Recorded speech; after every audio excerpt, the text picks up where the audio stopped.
Assalamualaikum warahmatullahi wabarakatuh. Selamat pagi, selamat siang, selamat sore, dan selamat malam kepada teman-teman yang menonton video ini. Jadi pada hari ini kami dari kelompok 7 mata kuliah Big Data Pendidikan Bahasa Inggris Angkatan 20 kelas A akan mempresentasikan tentang analisa, yaitu real time analytics dan juga interactive query. Oke, jadi sebelum kita masuk ke materi, saya akan memperkenalkan dulu anggota kami.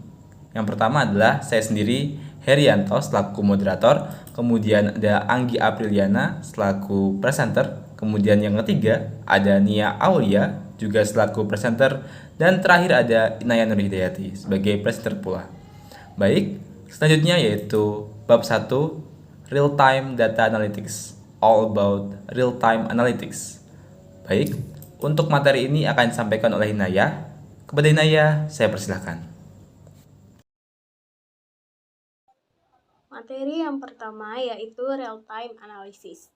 Dalam Big Data, istilah real-time analytic atau real-time analysis adalah sebuah teknologi yang membantu penggunanya untuk dapat melihat, membedakan, dan mengenali data segera saat data memasuki sebuah sistem. Logika dan matematika dimasukkan ke dalam data sehingga memberikan insight kepada pengguna untuk membuat keputusan secara real-time. Selain itu, real-time analysis juga memungkinkan sebuah perusahaan untuk mengetahui dan mengambil keputusan cepat terhadap suatu data sesaat setelah data tersebut memasuki sistem.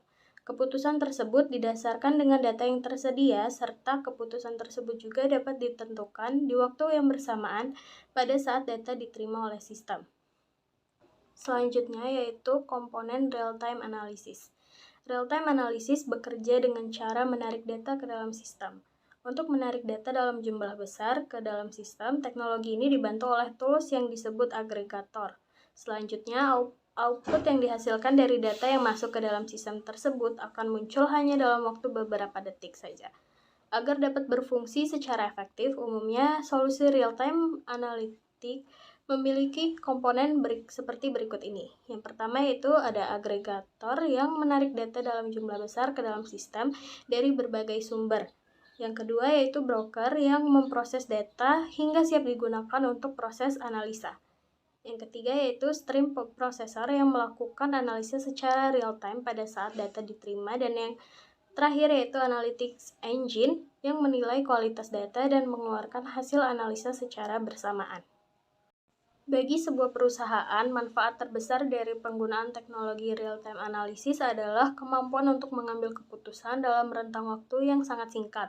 Dengan insight yang dihasilkan, kita dapat menghapus, memperbarui, atau memperkenalkan ide dan proses bisnis baru ke lingkungan perusahaan dengan resiko seminimal mungkin karena keputusan yang diambil didasari oleh data yang tersedia. Baik, terima kasih Inayah atas materinya tentang real-time analytics. Baik, kita lanjutkan kepada subbab yang kedua yaitu tentang interactive query, yaitu tentang Apache Spark, Query, Hive, dan juga semua tentang hal tersebut. Untuk materi kali ini kita akan sampaikan oleh Nia Aulia. Kepada Nia Aulia, saya persilahkan. Selanjutnya ada query terjadwal dan query interaktif. Query terjadwal adalah query yang berjalan pada irama yang ditentukan sebelumnya. Sedangkan query interaktif yaitu query yang dijalankan saat dibutuhkan dan biasanya tidak diulang pada irama yang telah ditentukan sebelumnya.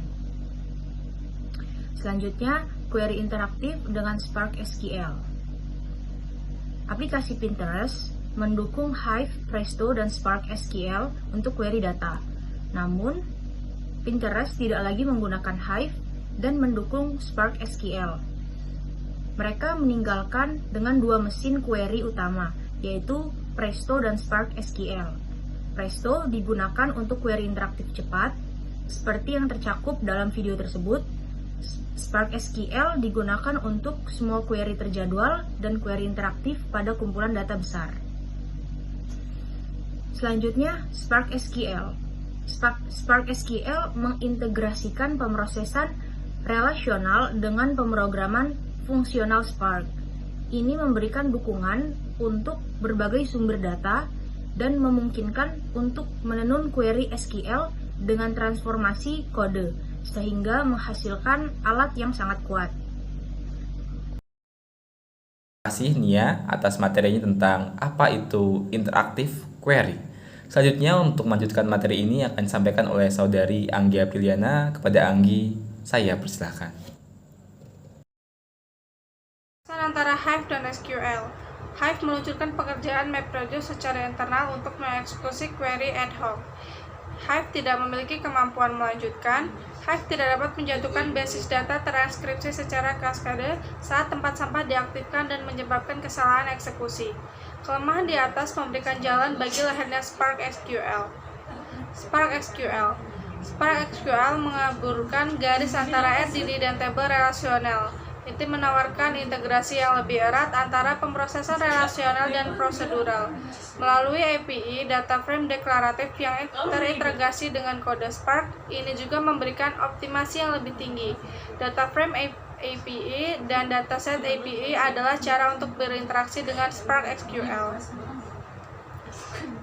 Selanjutnya yaitu summary. Untuk mendukung analisis dan pemrosesan ratusan petabyte data dengan SQL, kami menggabungkan Spark SQL dan Presto di Pinterest. Sementara Presto tetap menjadi pilihan mesin query paling populer. Untuk query interaktif cepat dengan persyaratan sumber daya terbatas, kami menggunakan Spark SQL untuk mendukung query semua skala. Kasus penggunaan query interaktif memiliki persyaratan yang berbeda dari query terjadwal. Beberapa fitur tersebut adalah pengiriman, query tanpa batas, query metadata cepat, pemeriksaan sintaks cepat, dan dukungan debugging dan penyetelan yang lebih baik. Terima kasih, kembali ke materi. Baik, terima kasih Anggi dan terima kasih juga Nia dan Inayah atas materinya yang telah disampaikan. Inilah akhir dari presentasi kami. Jika teman-teman yang menonton memiliki pertanyaan, kalian bisa kirimkan di kolom chat di kolom YouTube ini. Saya akhiri, wassalamualaikum warahmatullahi wabarakatuh. Terima kasih.